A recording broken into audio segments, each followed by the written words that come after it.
My name is Andre. Scott Armstrong. My name is Stacy. My name is Alex Marinov. My name is Erin. Remo Mossa. My name is Laura van Meerden. My name is Hanfred Rauch. My name is Gabi. Je m'appelle Kevin Beru.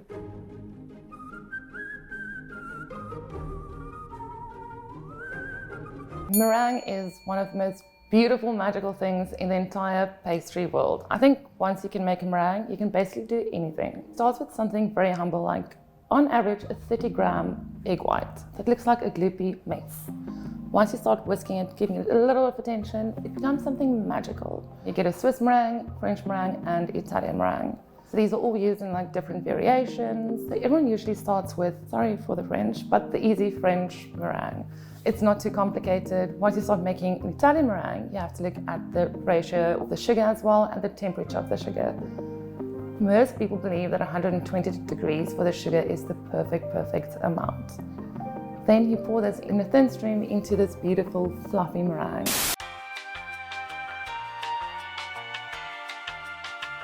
Hi, I'm Scott Armstrong. I'm head chef of Restaurant Jan. Folding is the technique of incorporating dry ingredients with wet ingredients with a spatula. That way you don't lose the air in it and to not agitate the mixture. How can I say, like with a whisk it's quite vigorous, so you kind of break the particles a bit more, whereas if you use a spatula it's more gentle.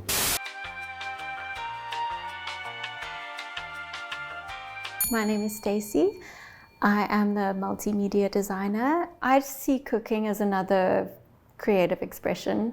Even after a long day at work, I enjoy going home and making something.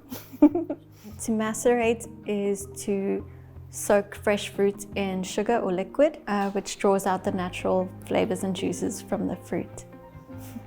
You can soak it in wine or juice or water or balsamic vinegar. It's good for topping cakes or using in ice cream.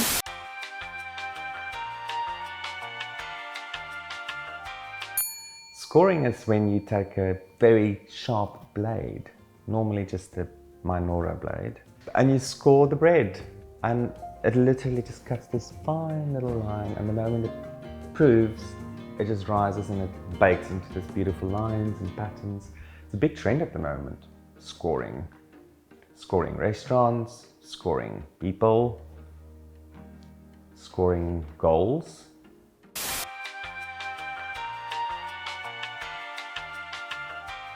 My name is Alex Marinov. I work as a chef de partie in a restaurant. So the word crumping, it's very important for shaping the tart. To get the best form, you must be very precise about the thickness of the dough that you spread, and your tart is going to look very beautiful at the end. So this is size of tarts that we use in the restaurant. We shape them very carefully,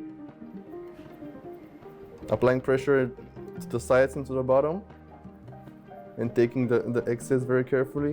You want to have the perfect shape. To put one more of the forms at the top, and you press it perfectly.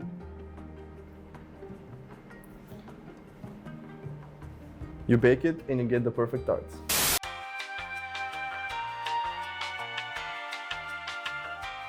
Remo Mossa, and I was granted the opportunity to come to Nice for 3 months and work under Chef Jan's restaurants here in Nice. It's been exciting. So whipping is the process of beating vigorously into a mixture to incorporate a lot of air into that mixture. So we either do it with cream or egg whites. You can use a KitchenAid, but back in the good old days, they used to use a little whisk. Chef Kevin? Fouetter. My sous chef Kevin over here says that whipping in French is called fouetter, but I don't know so much. You can over whip cream, and that can turn into butter, unfortunately. Start slowly, and gradually go faster, keep attention, but I'm sure you'll be fine.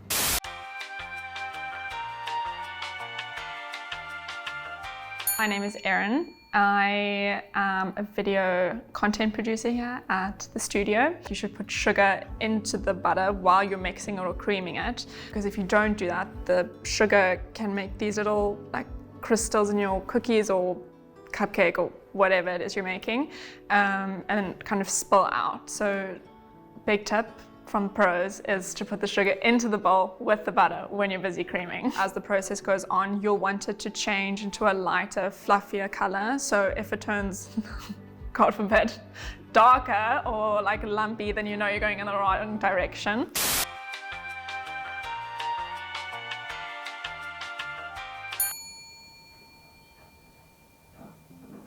Something you do to a cake. Torting. I should know these things. I am torting my cake. Can you please tort my cake? Okay, so if you would find an alternative way to slice the cake, kind of vertically instead of horizontally. Horizontally instead of vertically. That's torting. That's preparing probably like a sponge for a big cake or...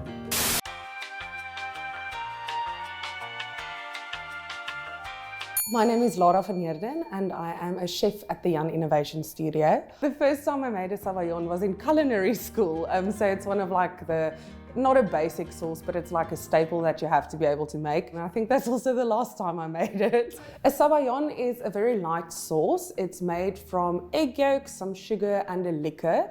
It's usually marsala. So basically you add everything to a bowl and you whisk it constantly over a double boiler until it becomes thicker. It's also very versatile because you can cook it to different thicknesses. It can be used as a sauce over some fresh berries, or you can use it as a drink, or you can also make a mousse consistency out of it. It's very pleasant to have it in summer. It also has some richness. It's like a light custard with a bit of liquor.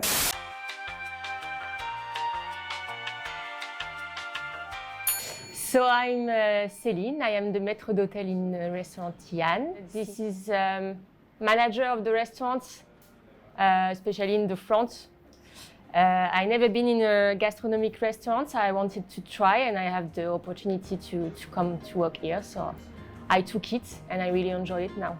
And you know what is the Reuben stage? After you have the prep with the whisk, you can see that you have a Reuben stage. So at the beginning you just have the sugar and the eggs that you bake it for 10-15 minutes. After you put the oat, you can see that you have the Reuben stage with the whisk.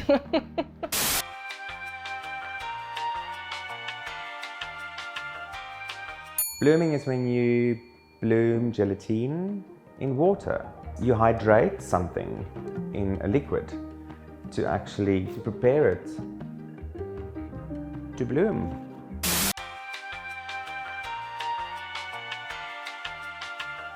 My name is Hendrik. I am the editor of Jan the Journal. So a genoise, I think, is one of those clever situations where the French borrow a recipe from somewhere else and then give it a French name and then everybody thinks it's French. But it originated in Genoa in Italy. A genoise is similar to a sponge cake, but it's an enriched batter. The moment you introduce a fat to it, like butter, you enrich it. So once you've mastered the art of the genoise, you can then make layer cakes or Swiss roll, I think is the preferred term.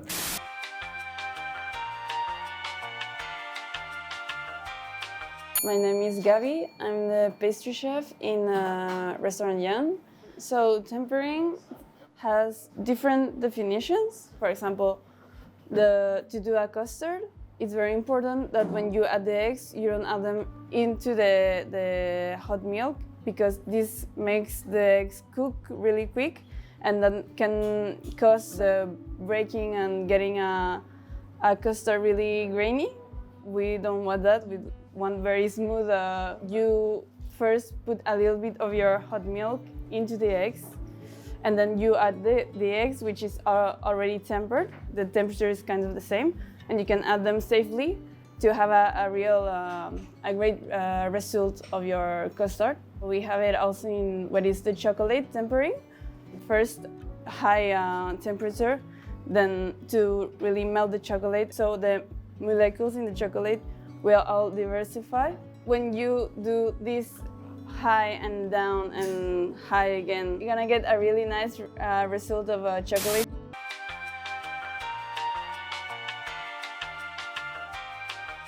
Je m'appelle Kevin Berru, je suis ici parce que je suis sous-chef et je travaille dans le restaurant Yann pour le chef Yann.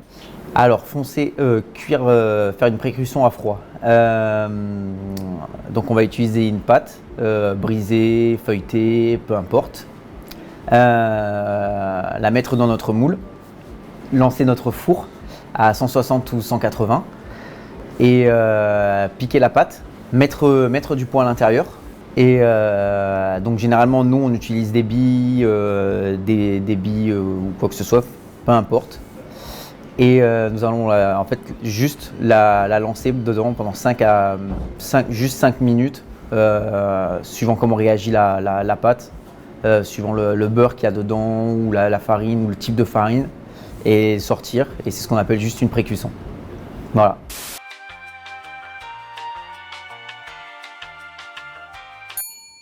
What does docking mean? That's a boat term, that's not even a cooking term. Docking. I'm docking my little boat in a bain-marie. I need a clue. You do it so something can escape. You docking. You cutting it open? You letting some steam out? You lifting the lid?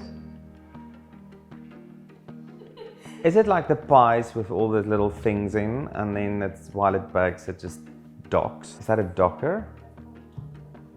That special little roller with the kind of spikes, that's a docker? I don't know that.